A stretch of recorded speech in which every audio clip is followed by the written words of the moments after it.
네, 안녕하세요. 경매의 신 저자 우리옥션의 이성용 대표입니다. 오늘 제가 이제 말씀드릴 내용은요. 얼마 전에 TV 매체를 보는데 이제 전세에 관련된 사람들이 이제 대학력을 제대로 못 갖춰서 배당금을 못 받게 됐을 때 어떻게 해야 되는지에 대한 해결안을 전문가들이 나와가지고 이야기를 하는 코너가 있었어요. 그런데 밤 11시였어요.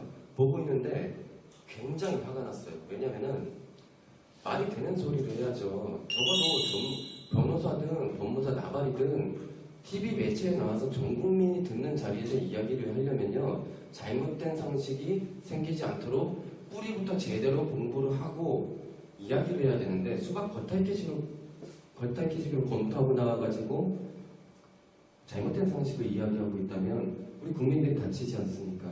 그래서 이번에 이제 주택임대차 보호법 관련해서 우리가 전세 계약할 때 어떻게 해야 되는지, 무엇이 중요한 건지, 그리고 뭐가 잘못된 소리인지는 구별할 수 있도록 제가 오늘 말씀을 드릴 거예요. 그래서 칠판 한번 볼까요? 예를 들어가지고 이렇게 한번 해보자고요. 1억짜리 아파트가 있어요. 자, 1억짜리 아파트가 있는데 우리가 이제 전세에 들어가고 싶은 거예요. 그래가지고 우리가 8천만 원에 언제? 1월 1일 날 전세 계약을 했어요. 예, 계약을 하고요. 잔금 납부 날짜에 맞춰서 잔금을 집어넣겠죠. 그때 중개업자들이 항상 뭐라고 얘기해요? 전입신고하고 확정일자가 투라 그러죠. 얼마니 이야기하면 전세권 설정하는 게 아니고요. 임차권이에요. 주택임대차 보호법상으로 보호받기 위한 임차권을 보증금만 넣는 형태로 하는 거라고요. 월세 없이. 그러니까 뭐 어떻게 하는 거예요? 전입신고하시죠? 확정일자를 갖춘다고요. 그런데 중요한 건 말이죠. 여러분들이 계약을 할 때 여기 아파트 소유자가 대출을 안 받고 현금만으로 이 집을 사서 보유하고 있었다고 하면은 별 문제가 안 생겨요. 전세가가 너무 높지 않은 이상은. 그런데 대부분 대출을 받았다 논단 말이죠. 그럼 대출 금액이 굉장히 중요해요. 왜? 만약에 여기에 대출을 받은 게 있어요. 근저당을. 언제? 여기는 지금 날짜를 조금 추정할게요. 1월 10일로 하고요. 이 근저당권 설정 날짜가 1월 1일이에요. 여러분들보다 앞섰죠? 선순위죠? 선순위 근저당이에요. 이때는 나중에 경매 넘어가잖아요. 소유자가 잘못해가지고. 그랬을 때 이 근저당 대출 금액부터 먼저 배당해주고 낙찰 대금해서 그 다음에 여러분들의 보증금을 배당해준다고요. 뭘로? 이 확정일자로. 그럼 전입신고는 뭐냐고요? 대항력의 유무를 따지는 거예요. 대항력의 유무. 대항력이 있느냐 아니면은 갑자기 무자 쓰는 게 기억이 안 나네? 죄송해요. 오랜만에 강의를 하니까. 아무튼 대항력의 유무를 따지는 건데 이게 무슨 뜻이에요? 내가 경매에 넘어가서 이 물건이 경매에 넘어가면은 새로운 낙찰자가 생기죠. 경매 낙찰자한테 내가 보증금을 다 받을 때까지 아니면 내가 계약 기간까지 내가 다 살고 보증금을 받고 나갈 때까지 나는 여기서 점유할 거야. 그리고 보증금은 너 나한테 줘야 돼. 안 그러면 나 절대 못 나가. 할 수 있는 권리인데요. 이 전입신고 날짜가 선순위 이 근저당보다 빨라야 돼요. 빠르지 못하면 전입신고는 최우선 나중에 말씀드릴 거지만 최우선 변제 금액을 받기 위한 하나의 조건으로서는 충족될지 몰라도 대항력이 없어요. 전입신고 날짜가 대항력의 유무를 따지는 건데 선순위 근저당보다 빨라야 된다. 이 기준을 반드시 알고 계시라고요. 그래서 보자고요. 말소 기준 권리라고 하는 거예요. 지금 이 근저당권은 말소 기준 권리예요.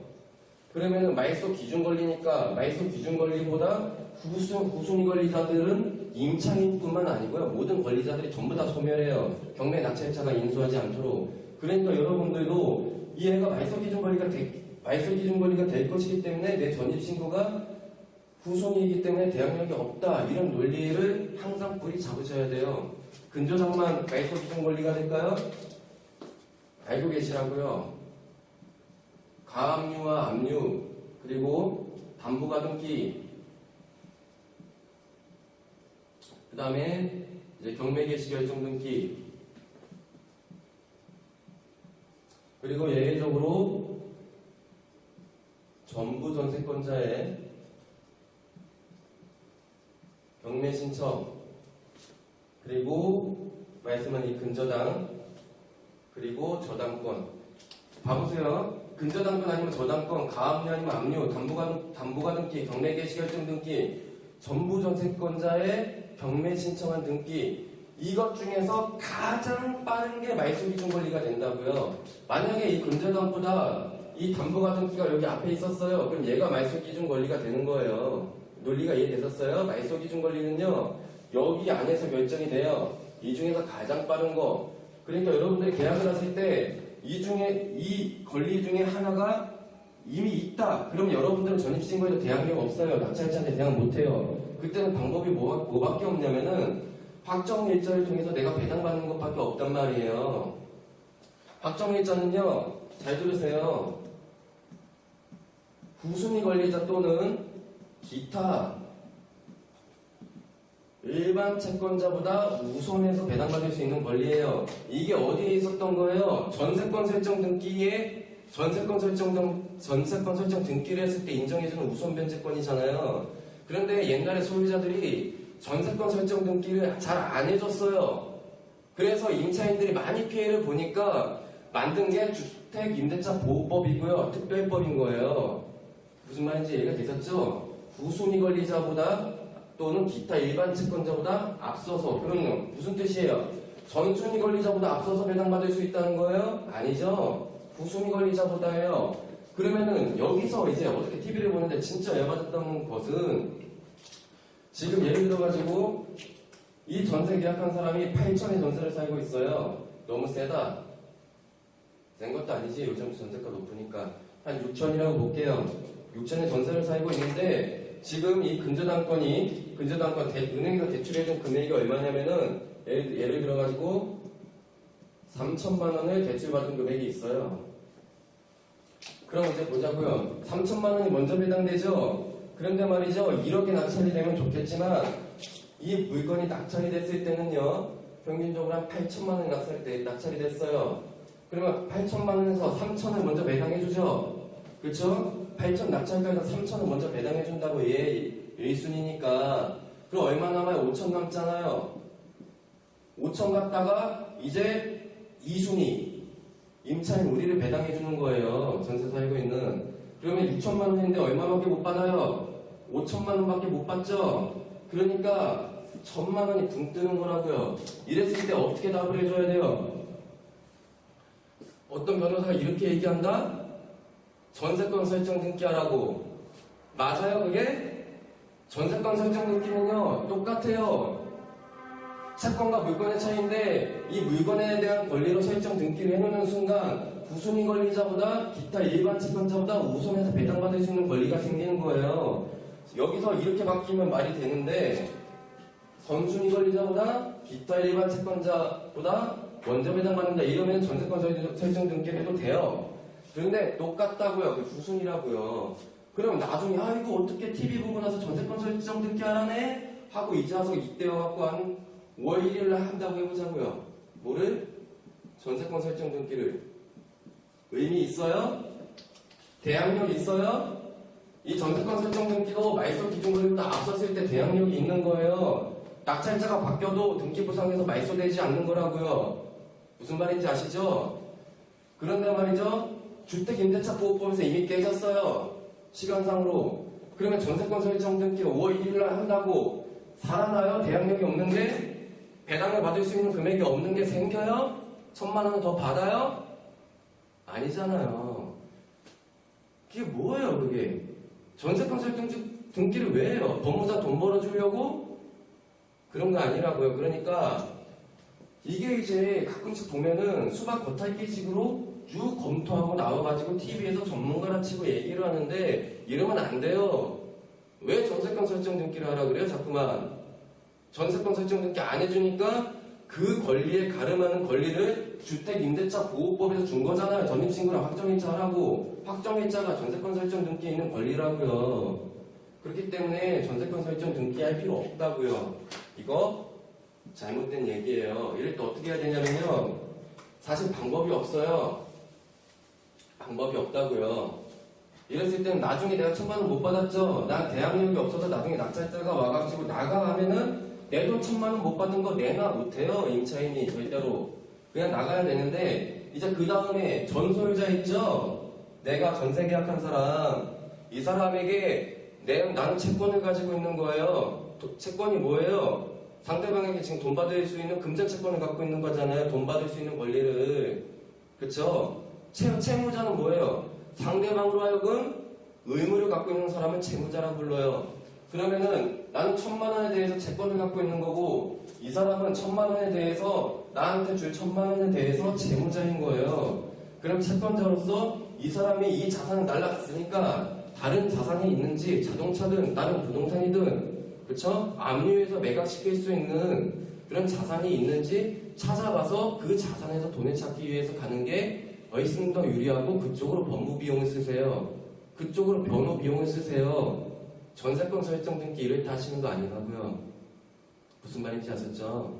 이거는 정말 사실은 기초인데 여러분들이 이 상식은 정확하게 아셨으면 좋겠어요. 대항력이 없을 때 전세권 설정 등기 그제서야 한다고 해서 대항력 생기는 거 아니에요. 아셨죠? 그것 좀 꼭 기억했으면 좋겠어요. 내가 너무 화가 나서 그래요. TV를 보다가. 그리고요, 아까 말씀드린 거 있죠? 만약에 이렇게 계산을 해보는 거예요. 계약하실 때 무조건 근저당권이 있다고 계약을 안 하는 게 아니고요. 요즘 누가 돈 안 빌리는 사람이 어딨어요. 시리사 대책 보세요. DTI, LTV 규제 다 완화시켜놓고 대출 이빨 받아서 집 사게 하잖아요. 그쵸? 요즘은요, 가계소득이 적고요. 집값이 비싸요. 그러니까 대출 안 받으면 집을 못 산다고요, 서민들이. 그래서 대출은 무조건 있는데 만약에 이게 1억짜리 집이라고 하면은 보통 경매 낙찰가가 8천을 찍는다. 그러면요, 대출이 있다 하더라도 한 1,000만 원 있는 건 괜찮잖아요. 8천에서 1천만 원 얘 먼저 가져가고 7천이 남아있으니까 내가 6천으로 계약을 하게 되면은 나는 배당을 받잖아요. 배당 받고도 1,000만 원이 남네. 이런 식으로 계산을 하는 거예요. 이때 중요한 게 뭐라고요? 요즘 경매 낙찰가 추이예요. 요즘 경매 낙찰가 추이를 보셔야 돼요. 이렇게 말하죠. 대출금, 주택에서 대출금 대비 내 전세 보증금을 합쳤을 때 집값 대비 70%를 넘으면 위험하다고요? 그것도 잘못된 소리예요. 경매 낙찰가 추이를 정확하게 봐야 된다고요. 경매 낙찰가 추이가 그렇진 않지만 단독주택 같은 경우에는요, 약간만 뭐가 하자가 있어도요, 60% 미만으로 낙찰이 된다고요. 그러면은 대출금이랑 내 보증금 합쳤을 때 집값 대비 70%면 안전한 거예요?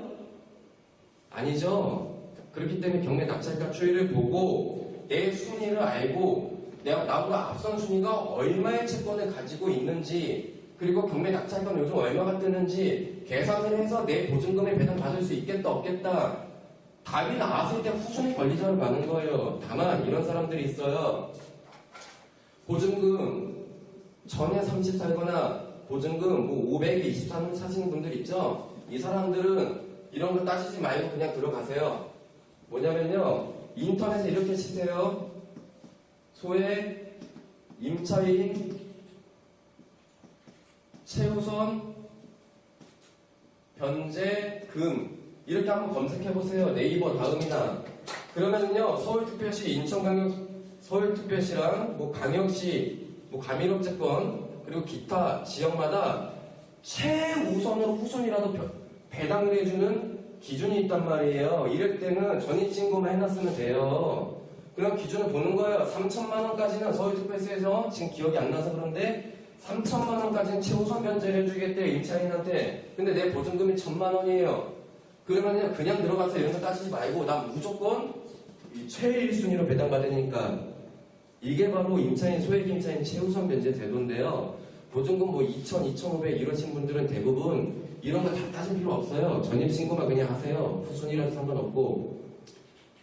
그러니까 이제 금액이 작은 사람은 소액 임차인 최우선 변제 받을 수 있고 전세를 들어가려고 하는데 아까 말씀드린 말소 기준 권리가 있다, 앞서 있다, 그러면 따져보고 들어가시라고요. 선순위면 좋겠지만 후순위에 있다가 더 많으실 거예요. 그래서 여러분들이 조금만 더 주택임대차보호법에 관심을 가지시고 TV 매체에 나오는 분들 전문가만 그대로 따라 하시는 게 아니고 인터넷 발달돼 있잖아요. 조금만 찾아보세요. 조금만 더 공부하세요. 우리가 롯데마트 가가지고, 롯데마트 이런 말 쓰면 안 되죠. 그냥 마트 가가지고 고등어 하나 사는 거 아니잖아요. 나의 소중한 전 재산을, 보통 서민들은 전 재산을 걸어서 전세 들어간단 말이죠.